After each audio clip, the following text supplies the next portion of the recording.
O futebol feminino do Brasil tem a chance de começar uma nova era com a sueca Pia Sundhage no comando da seleção. Mas a missão dela vai muito além da escalação de um time. Fizemos este vídeo para entender a desigualdade do futebol feminino no Brasil. Pia, de 59 anos, levou a seleção dos Estados Unidos ao bicampeonato olímpico em Pequim e em Londres. Ela também levou a Suécia à prata nos Jogos do Rio em 2016.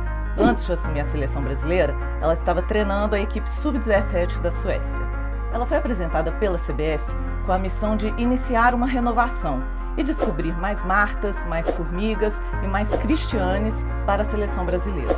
Nessa jornada, uma mudança de postura das atletas vai ser muito importante. E quem destaca isso é a Bárbara Fonseca, que é coordenadora do futebol feminino do Cruzeiro e há 6 anos trabalha com gestão no futebol feminino. No que se refere à atleta, ela vai ter que fazer a chave mudar muito rápido. A gente ainda tem aí produtos bem interessantes, atletas que já estão preparadas tecnicamente para estar na seleção brasileira, para uma convocação, porém elas ainda têm muito comportamento amador, precisa ligar a chave para o profissional. Então eu acho que ela vai demandar que o staff trabalhe muito isso, o comportamento das atletas. Um dos obstáculos é a realidade da maioria dos clubes brasileiros.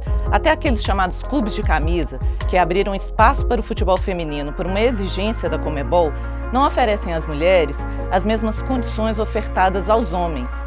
A maioria dos times de Minas, por exemplo, não treina nos CTs dos clubes.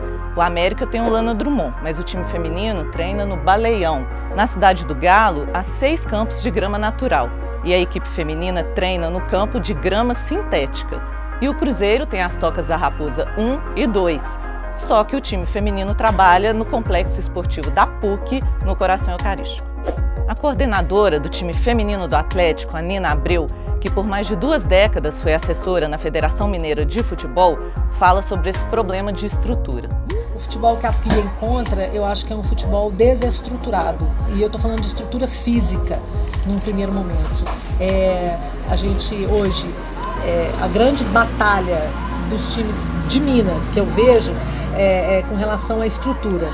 Eu tenho os 25 anos de federação, dos quais os 25 eu percebi e observei o futebol feminino evoluindo, vamos colocar assim, ou sobrevivendo. Quem está no meio afirma que até há uma evolução em andamento, mas ela ainda é muito tímida. As mulheres encontram dificuldades de diversas naturezas para se inserir e se estabelecer neste mercado. E não são apenas dificuldades profissionais. Flávia Magalhães, que é médica do América e das seleções brasileiras de base, dá um exemplo. Primeira convocação de junho, eu amamentava o primeiro filho. E aí, inclusive, eu tirava o leite materno e doava lá na cidade. E aí, quando foi em dezembro de 2015, eu já estava grávida e a gente tinha o Sul-Americano em março. Então, eu fiquei super angustiada se eu ia ou não para o Sul-Americano. A presença de uma profissional do quilate da Pia é muito importante para a afirmação das mulheres e do futebol feminino no Brasil. Para se ter uma ideia, das 24 seleções que disputaram o último Mundial Feminino na França, apenas 9 eram comandadas por mulheres. Entre elas estavam as 2 finalistas, os Estados Unidos com a Jill Ellis e a Holanda com a Sarina Wiegman.